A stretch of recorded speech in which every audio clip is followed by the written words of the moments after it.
तेजस्वी यादव ने आरोप लगाया था कि बिहार में जाति देखकर एनकाउंटर किया जा रहा है। अब तेजस्वी यादव के आरोपों का जवाब जेडीयू प्रवक्ता नीरज कुमार ने आंकड़ों के साथ दिया और नाम गिनाते हुए तेजस्वी यादव से पूछा, क्या ये सभी एक ही जाति के थे? ये रिपोर्ट देखिए, फिर खबर तो समझिए।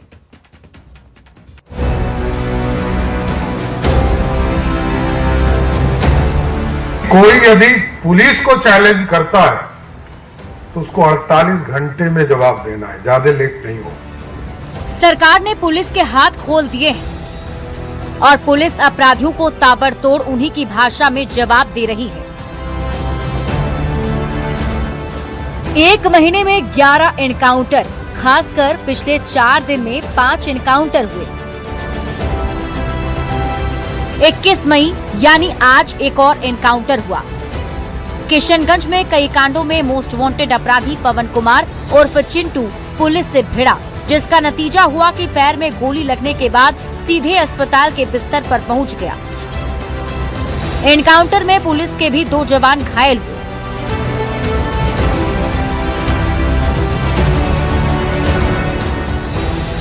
जैसे जैसे पुलिस ने अपराधियों को उनकी औकात बताना शुरू किया, सियासत भी उसी रफ्तार से तेज होती गई। मंगलवार को आरजेडी नेता तेजस्वी यादव ने आरोप लगाया कि जाति देखकर अपराधियों का एनकाउंटर कराया जा रहा है। हम जानना चाहते हैं सम्राट चौधरी जी से, क्या विशेष जात देकर के एनकाउंटर करा रहे हैं? इन घटनाओं जितना हमने गिनाया महिलाओं के साथ जुड़े उन लोगों का कब एनकाउंटर होगा? मंगलवार को तेजस्वी यादव ने खास जाति के लोगों का एनकाउंटर कराने का आरोप लगाया था। गुरुवार को जेडीयू प्रवक्ता नीरज कुमार ने बकायदा नाम गिनवाते हुए आंकड़ों के साथ तेजस्वी के आरोपों का जवाब दिया और पूछा कि क्या ये सभी भी एक ही जाति के हैं।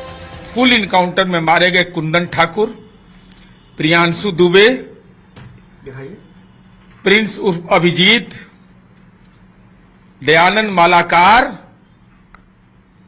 रामधनी यादव, सोनू यादव, ये सारे एक ही बिरादरी के लोग हैं।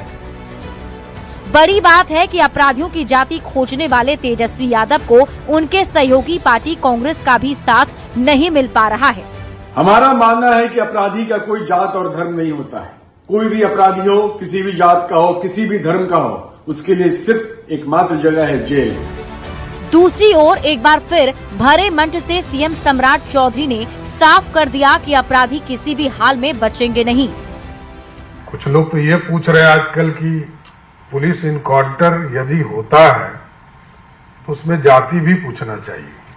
तो मैं तो पुलिस वाले को कहूंगा, भाई पूछो, जाति पूछकर ही गोली चलाइएगा, इसे मत चलाइए। मतलब क्या कॉमन सेंस लोग यूज कर रहे हैं। मतलब ये कि एक ओर बिहार में एनकाउंटर जारी है तो दूसरी ओर सियासत। वैसे कांग्रेस नेता ऋषि मिश्रा के बयान के बाद यही लगता है कि इस मुद्दे पर तेजस्वी यादव अलग थलग पड़ते दिख रहे हैं। न्यूज़ 18 के लिए पटना से आनंद अमृतराज और अमित कुमार के साथ ब्यूरो रिपोर्ट। और अब हम आपको पूरी खबर समझाते हैं। अपराधी की जात पर सियासत आखिर बिहार में क्यों हो रही है और कैसे इसकी शुरुआत हुई। सबसे पहले आपको बता दें कि तेजस्वी यादव ने इसे लेकर के आरोप लगाया था और सरकार के खिलाफ हमला बोलते हुए तेजस्वी यादव ने आरोप लगाते हुए कहा कि जाति विशेष के खिलाफ सिर्फ पुलिसिया अत्याचार बढ़ा है।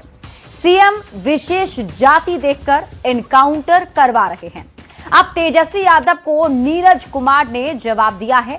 जेडीयू के मुख्य प्रवक्ता और एमएलसी नीरज कुमार ने तेजस्वी यादव को जवाब देते हुए कहा, अपराधी की जाति क्यों खोज रहे हैं? क्यों एक जाति को अपराधी करार देने पर तेजस्वी यादव अड़े हुए हैं?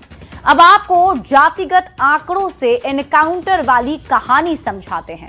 देखिए, बीते कुछ दिनों की अगर हम बात करें तो 22 एनकाउंटर हुए हैं, जिसमें 17 हाफ एनकाउंटर हैं, जिसमें पैर में गोली मारी गई है और 6 जो अपराधी हैं वो ढेर किए गए हैं, मार दिए गए हैं। अब मारे गए जो अपराधी हैं उनकी जाति की बात कर लेते हैं। तो यादव जाति से 2 अपराधी ढेर किए गए, कुशवाहा जाति से 1, ब्राह्मण जाति से 1, भूमियार जाति से 1 और माली जाति से 1। हाफ एनकाउंटर में घायल अपराधियों की जाति की भी बात कर लेते हैं। जो हाफ एनकाउंटर में घायल अपराधी हैं उनमें यादव समाज से भी है, राय समाज से भी है, राजपूत भी है, कुशवाहा समाज से भी है, शर्मा समाज से भी है, महतो से भी है और कुम्हार से भी है।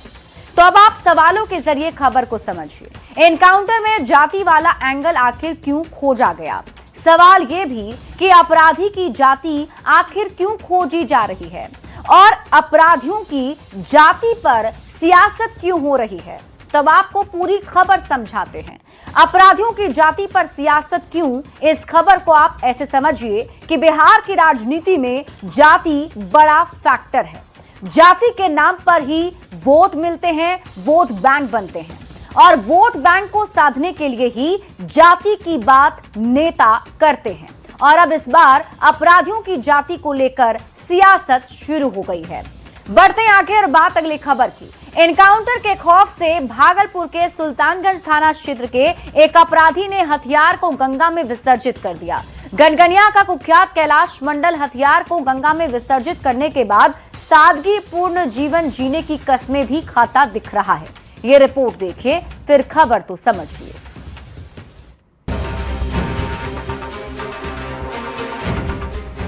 बिहार पुलिस आजकल पूरे एक्शन में है। यूपी की तरह बिहार के ऑपरेशन लंगड़ा की चर्चा चारों तरफ होने लगी है।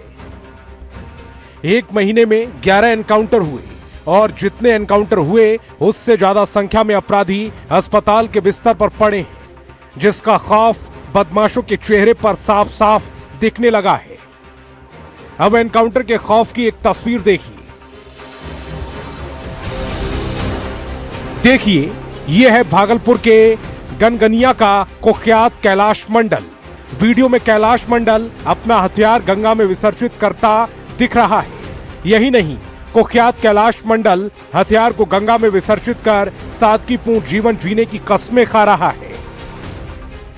मैं आज से ये हथियार जो है न कि गंगा में समर्पित कर रहा हूँ।